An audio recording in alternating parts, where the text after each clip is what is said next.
Prochaine question.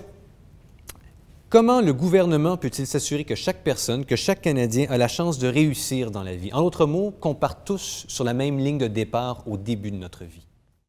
C'est l'éducation. La base d'avoir la meilleure chance dans la vie, c'est d'avoir la meilleure possibilité d'éducation. Le Canada n'a pas un mauvais système d'éducation. Les Américains ont à peu près le pire dans le monde, puis ils mettent le plus d'argent. Mais au Canada, on ne peut pas dire qu'on est mauvais dans ce système-là. L'accessibilité, par exemple, au niveau, on en a parlé tout à l'heure, collégial en particulier, universitaire pourrait être supporté encore plus. Mais ça, c'est la base. Alors, pour les jeunes, la première chose, là, c'est pas quitter l'école. Comment on peut faire pour les aider à rester à l'école? C'est un problème qu'on a.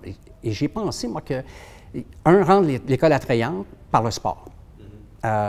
J'ai eu un garçon, des filles, et il y a une grosse différence entre les deux. Un petit gars, là, c'est quasiment pas tenable. Mais si on a la chance de faire du sport et de l'amener à l'école pour en faire, on a peut-être plus de chance. Les filles ont moins besoin de ça. Elles sont plus elles étudient plus facilement.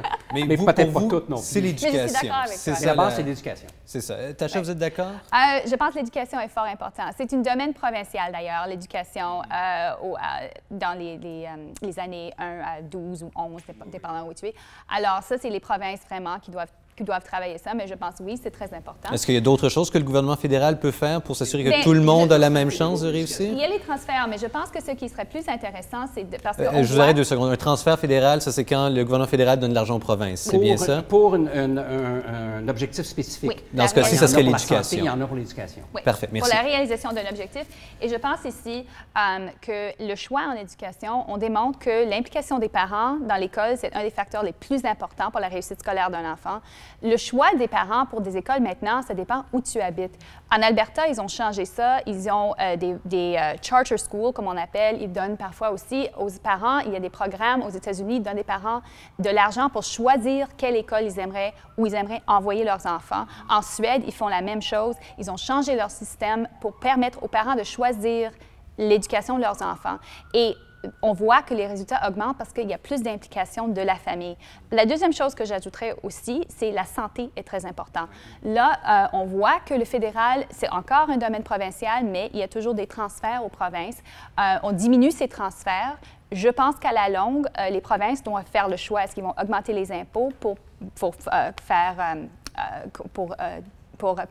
combler cela, ce déficit, ou est-ce qu'ils vont permettre plus de choix médecine privée, par exemple, ou privée subventionnée par le public, donner plus de choix aux patients parce que le système public actuel ne peut pas supporter l'inondation de patients qu'il subit. Alors, Simon, je vous demande, l'éducation, la santé, est-ce que, par exemple, dans le cas de la santé, est-ce qu'avoir un système qui combine le public et le privé, ça permet de donner une chance égale à tout le monde, selon vous? Mais je pense que je serais d'accord avec mes deux collègues pour dire qu'effectivement, la santé, l'éducation, ce que moi j'appellerais spontanément les besoins de base. Oui. Si le gouvernement veut donner une chance à tout le monde, c'est dire que ce qu'on a couvert quand on commence sa vie ou quand on la continue, c'est le fait qu'il n'y ait pas des stress immenses à dire « Ah là, je vais être malade, si je tombe malade, je n'aurai pas d'argent, il va falloir que je me trouve une assurance ou des choses comme ça ». Quand le gouvernement permet d'amenuiser ces stress-là, on peut s'occuper de sa vie et faire ce qu'on a à faire, que ce soit son métier, s'occuper de sa famille, faire tout ce qui est nécessaire. La chose qui est très importante, c'est que ce soit la même chose pour tout le monde. Et là, évidemment, c'est quand on a un système de santé public, gratuit et universel, quand on a un système éducatif qui est ouvert à tout le monde, qu'on peut atteindre cet objectif-là. Et donc, pour moi, non, la participation du secteur privé dans le domaine de la santé et même la transformation du secteur public avec des habitudes du secteur privé, pour moi, non, ce sont là de très mauvaises idées qui nous mènent en fait à offrir moins de services et parce qu'on va disperser les médecins dans un deuxième système. Il y a beaucoup de problèmes avec ça, mais l'important, si on veut que tout le monde ait de la chance, c'est des systèmes publics gratuits et universels. On offre moins de services maintenant. Les gouvernements coupent les services qui sont offerts, qui sont couverts parce qu'ils ont des budgets restreints. Pourquoi pas donner le choix, maintenir un service public, je suis absolument en accord avec toi, mais donner le choix. Ils font ça en Suède, justement. Je suis allée là pour voir comment leur système fonctionne.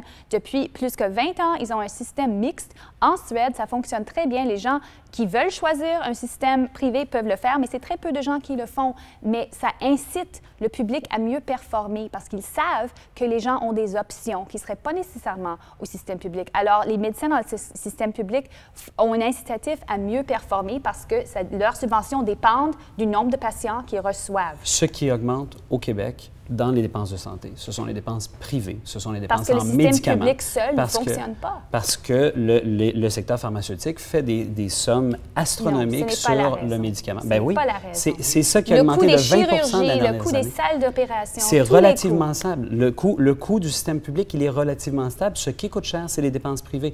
Ramener plus de privés dans le système de santé, ça ne nous fera pas économiser. Jean-Luc, qu'est-ce que vous en pensez en terminant? Bien, c'est qu'on confond là, qui donne le service et qui le reçoit. Tout le monde est d'accord sur le fait que tout le monde devrait avoir le même service, mais ce n'est pas obligé d'être donné par le gouvernement. Ça peut être donné par le secteur privé. Quand on parle d'assurance, n'oublions pas qu'est-ce que c'est une assurance. Une assurance, là, c'est pas pour le dernier 10 cents que vous venez d'échapper à terre, là. C'est pour quelque chose qui vous arrive que vous ne pouvez pas absorber, qui est trop difficile pour vous. Et le système de santé a dérapé. Maintenant, ce n'est pas une assurance, c'est un service de santé, parce qu'on couvre tout. Et ça, c'est une erreur. On devrait assurer les services, mais là, tout le monde devrait l'avoir, mais ce n'est pas obligé d'être donné par le public ou le privé. Et dans ce cas-là, si on parle du gouvernement fédéral, il a très bien fait de serrer la vis aux provinces parce que le système provincial est dysfonctionnel. Quand vous dites qu'il a serré la vis, c'est qu'il a réduit les transferts dont on parlait plus tôt aux provinces, oui, c'est ça? Toutes les provinces sont mises à chialer en disant c'est effrayant, etc., mais c'est une très bonne idée. Il y a un gaspillage d'argent là-dedans. Si vous regardez depuis 15 ans, là, la santé absorbe toutes les augmentations de dépenses provinciales au Canada. Partout, partout, partout. Et tous les autres budgets baissent. Mais là, ça ne se peut pas, là, parce que dans 20 ans, il n'y aura plus d'autres budgets que la santé, tout simplement. Alors, de toute façon, Simon, ça va arriver, il va y avoir une crise et, à un moment donné, le secteur privé va être obligé de prendre la relève. Mais en terminant, je dirais que vous entendez au moins sur un fait, c'est que l'éducation et la santé, ce sont deux des choses qui permettent à tous les Canadiens là, de partir avec la même chance dans la vie, quel que soit le système. Ça, bien sûr, on peut être en désaccord. C'est une belle valeur. Merci beaucoup.